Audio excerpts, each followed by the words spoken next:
Hello दोस्तों, Puneet study point के YouTube channel में आपका स्वागत है। दोस्तों, आज हम देखने जा रहे हैं प्रैक्टिस सेट नंबर 1। लेकिन इससे पहले आप मेरे चैनल पर पहली बार आए हों तो कृपया मेरे चैनल को सब्सक्राइब करें, बेल आइकन को दबाएं ताकि नोटिफिकेशन सबसे पहले आप तक पहुंचे। तो आइए फर्स्ट क्वेश्चन को देखते हैं।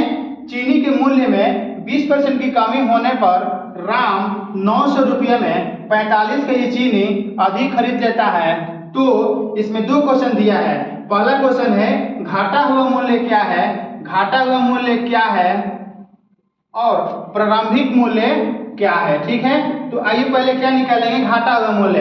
घाटा हुआ मूल्य निकालने के लिए क्या करेंगे, इस 900 का 20% निकालेंगे। इस 900 का 20% निकालेंगे। तो 900 का 20% निकालेंगे तो परसेंट के लिए नीचे 100 को रखेंगे। ठीक है, डबल जीरो से डबल जीरो कैंसिल, कितना जाएगा 9 दूनी 18, 180। ठीक है, कितना आया 900 का 20% कितना आ गया 180। अब क्या करेंगे, घाटा हुआ मूल्य निकालने के लिए ये जितना केजी अधिक चीनी खरीदा गया है उससे भाग कर देंगे। ठीक है, तो कितना अधिक खरीदा गया है तो 45 केजी खरीदा गया है। ठीक है, अब भाग देंगे तो कितना 9 से कट जाएगा, 9 पचे 45 और 9 दूनी 18, 20 मिनट में पुनः 4 से 20 कैंसिल, 5 से भाग देंगे 20 में कितना हो जाएगा 4, अर्थात घाटा हुआ मूल्य कितना है 4 रुपया है। ठीक है, आइए प्रारंभिक मूल्य को निकालते हैं। प्रारंभिक मूल्य निकालने के लिए क्या करेंगे कि जो घाटा हुआ मूल्य है उसको ऊपर रखेंगे, बटा कितने परसेंट की कमी, 20% की कमी हो रहा है तो कितना लिखेंगे 80 इंटू 100 से गुणा कर देंगे। ठीक है, 1 जीरो से 1 जीरो, ये जगह कितना 4 दूनी 8 और 2 बचे 10, अर्थात कितना आ गया 5 रुपया। तो प्रारंभिक मूल्य क्या है 5 रुपया और घाटा हुआ मूल्य कितना है 4 रुपया। पुनः एक बार फिर समझें, क्या करेंगे, चीनी के क्या बोल रहा है क्वेश्चन, चीनी के मूल्य में 20% कमी होने पर राम 900 रुपये में 45 केजी चीनी अधिक खरीद लेता है। तो घाटा हुआ मूल्य बताएं, प्रारंभिक मूल्य बताएं। ठीक है, तो क्या करेंगे, इस 900 का 20% निकालेंगे। तो 900 का 20% जब निकालेंगे तो कितना आ रहा है 180, और 180 जितना केजी ये अधिक खरीद रहा है उससे डिवाइड कर देंगे। ठीक है, तो फाइनली 180 में 45 से जब भाग देंगे तो कितना आएगा 4 रुपया। तो ये 4 रुपया जो है क्या है घाटा हुआ मूल्य है। ठीक है, प्रारंभिक मूल्य निकालने के लिए क्या करेंगे, जो घाटा हुआ मूल्य आया है उसको ऊपर रखेंगे और कितना परसेंट डिस्काउंट हो रहा है तो 20% की कमी हो रहा है तो 80 नीचे लिखेंगे और 100 से गुणा कर देंगे। तो फाइनली काट करेंगे कितना आ गया 5 रुपया।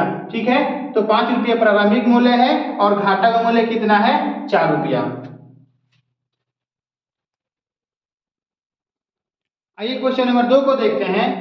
दो संख्याओं का योग 40 तथा उनका गुणनफल 375 है तो उनका व्युत्क्रमों का योग क्या होगा। अगर ट्री की बात किया जाए, तो व्युत्क्रमों का योग होता है, व्युत्क्रमों का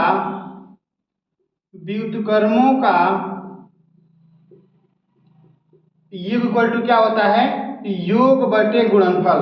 व्युत्क्रमों का योग इक्वल टू क्या होता है, योग बटे गुणनफल, योग बटे गुणनफल। ठीक है, तो योग कितना दिया है तो 40 है तो 40 और गुणनफल कितना दिया है 375। इसको काट देंगे, ये 5 से कट जाएगा, 5 ठीक 40 और 5 से इसको कैसे करेंगे तो 5 5 से 35। ठीक है, 5 से 35, 2 बचेगा 50 25, अर्थात फाइनली कितना मिला तो 8 बटे कितना 75। आइए इसको डिटेल्स में देखते हैं। मानते हैं कि कोई संख्या क्या है x है और y है। ठीक है, तो इसका व्युत्क्रम क्या होगा, तो इसका व्युत्क्रम होता है कितना, व्युत्क्रम का मतलब होता है उल्टा। ठीक है, तो ये 1/x अब प्लस योगफल कर रहा है तो योगफल 1/x प्लस 1/y। ठीक है, 1 बाई कितना आता है 1/y। ठीक है, इसका एलसीएम ले लेंगे, कितना हो जाएगा xy। ठीक है, x और y का एलसीएम कितना हो जाएगा xy।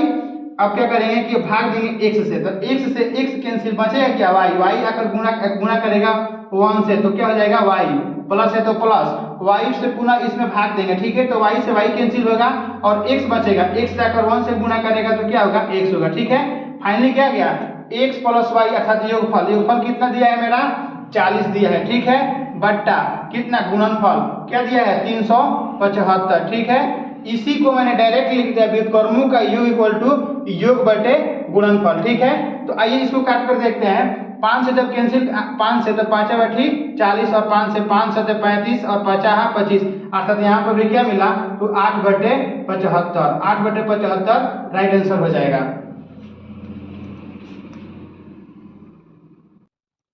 आइए क्वेश्चन नंबर 3 को देखते हैं। एक व्यक्ति के पास कुछ मुर्गियां तथा कुछ गाय हैं। इनके पैरों की संख्या 140 है तथा सिरों की संख्या 48 है, तो गायों की संख्या बताएं। अर्थात 4 पैर वाले जानवर, ठीक है। तो चलिए 4 पैर अर्थात गायों की संख्या निकालते हैं, ठीक है। गायों की संख्या अर्थात कितनी 4 पैर वाला, ठीक है। 4 पैर, ठीक बा, 4 पैर वाला। ये तो बात श्योर है कि 4 पैर हो, क्या हो 4 पैर हो या 2, कितना 4 पैर हो या 2 पैर हो, ठीक है। 2 पैर हो, इन दोनों में सिर कितना होगा एक ही होगा, ठीक है। चाहे 4 पैर हो चाहे 2 पैर हो, सिर कितना होगा एक होगा, ठीक है। तो क्या करते हैं 4 पैर वालों की संख्या निकालने के लिए पैरों को काटकर आधा कर देते हैं। क्या करेंगे पैरों को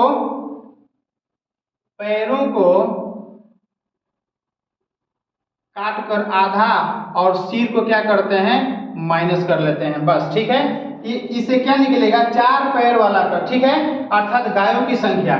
तो आइए निकालते हैं कितना है पैरों की संख्या 140 है, तो 140 बट्टा कितना 2 और माइनस सिर की संख्या कितनी है 48 है, तो 48, ठीक है। और इसको जब काटेंगे कितना 70 मर्ज में जाएगा, ठीक है। अर्थात 70 और माइनस कितना कर लेंगे 48, ठीक है। यहाँ पर क्या हो जाएगा 0 है तो ये लेगा कितना 10 हो जाएगा, 10 में से 8 गया कितना हो जाएगा 2 और पुनः यहाँ पर कितना हो गया 6 हो गया और 6 में से 4 को माइनस कर कितना 22, अर्थात गायों की संख्या कितनी 22 निकल गई, ठीक है। गायों की संख्या 22। कल को आपसे पूछ लेगा कि 2 पैर वालों की संख्या कितनी है, ठीक है। तो क्या करेंगे जो टोटल सिर दिया है यहाँ पर लिख देते हैं, ठीक है। 2 पैर वाली 2 पैर, ठीक है, 2 पैर अर्थात क्या मुर्गी, क्या मुर्गी। तो क्या करेंगे कि जितना सिर आया है सिरों की संख्या कितनी है तो 48 है, ठीक है, माइनस क्या करेंगे गायों की संख्या को माइनस कर देंगे, ठीक है। पुनः एक बार फिर सुने, जब 2 पैर वाला निकालना हो तो टोटल कितना सिर है 48 और माइनस कर देंगे क्या गायों की संख्या, ठीक है। चलिए तो 8 में से जब 2 को माइनस करें कितना आ जाएगा 6 आएगा, ठीक है। और पुनः 4 में से 2 को माइनस करेंगे तो कितना आएगा तो 2 आएगा।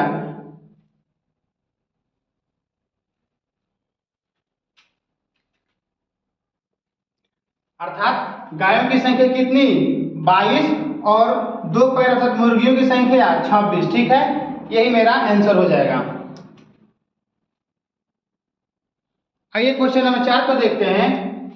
एक कमरा 12 मीटर लंबा 4 मीटर चौड़ा तथा 3 मीटर ऊंचा है, उसमें रखे जा सकने वाला सबसे लंबे बांस की लंबाई क्या होगा।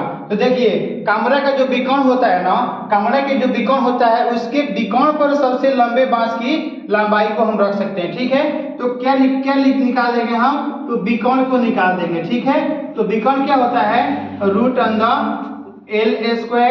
प्लस B² प्लस क्या होता है H², ठीक है। तो चलिए कितना दिया है L कितना दिया है 12, तो L का स्क्वायर तो 12 बना 144 प्लस क्या है B क्या है उसका तो 4 दिया है, ठीक है। तो 4 चौके 16 प्लस यहाँ पर हाइट एज कितना दिया है तो 3 दिया है, तो 3 3 9 और इसको रूट में डाल देंगे, ठीक है। तो इसको अब जोड़ कर देखते हैं तो कितना हो जाएगा 9 और 6 15 4 कितना हो जाएगा 19, ठीक है। कितना हो जाएगा 19। अब जो बचा है तो 4 और 1 5 और 1 6, ठीक है। और 1 एकम 1 क्या हो जाएगा ये रूट में हो जाएगा, ठीक है। 169 और 169 किसका तो 13 का होता है, ठीक है।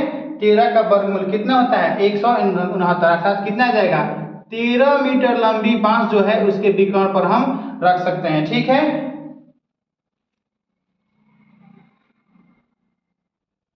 आइए क्वेश्चन नंबर 5 को देखते हैं। किसी समबाहु त्रिभुज की ऊंचाई 15 सेंटीमीटर है तो त्रिभुज का क्षेत्रफल बताएं। तो ऐसे में जो समबाहु त्रिभुज का क्षेत्रफल क्या होता है, समबाहु त्रिभुज का क्षेत्रफल क्या होता है, तो √3/4 भुजा स्क्वायर। ठीक है, तो यहाँ पर हम ऊंचाई दिया है, ठीक है, तो ऊंचाई से भी हम क्षेत्रफल निकाल सकते हैं। क्या हो जाएगा, समबाहु त्रिभुज का क्षेत्रफल क्या हो जाएगा, जब ऊंचाई दिया हो, समबाहु त्रिभुज का क्षेत्रफल क्या हो जाएगा, जब ऊंचाई दिया हो तो क्या करेंगे, ऊंचाई का स्क्वायर करके और √3 से भाग दे देंगे। एक बार फिर सुने, जब समबाहु त्रिभुज का ऊंचाई दिया हो और पूछे कि समबाहु त्रिभुज का क्षेत्रफल बताएं, तो क्या करेंगे, ऊंचाई का स्क्वायर कर देंगे और √3 से क्या करेंगे, भाग दे देंगे। ठीक है, तो आइए देखते हैं क्या है, ऊंचाई तो कितना है 15, तो 15 का स्क्वायर कर देंगे, ठीक है, बटा √3 कितना हो जाएगा, √3, तो 15 का स्क्वायर कितना जाता है 225 बटे कितना √3। अब इसको ऊपर नीचे √3 से क्या कर देंगे, गुणा कर देंगे। ठीक है, तो कितना हो जाएगा, ये √3 कैंसिल होकर कितना हो जाएगा, तो 3 बचेगा। ठीक है, अब 3 से भाग देंगे 225 में। ठीक है, तो 3 सते 21, एक बचा और 3 बचे 15, तो कितना जाएगा 75√3। क्या है, cm है ना, तो क्षेत्रफल कितना था, cm² हो जाएगा। ठीक है, और यही मेरा क्या हो जाएगा आंसर।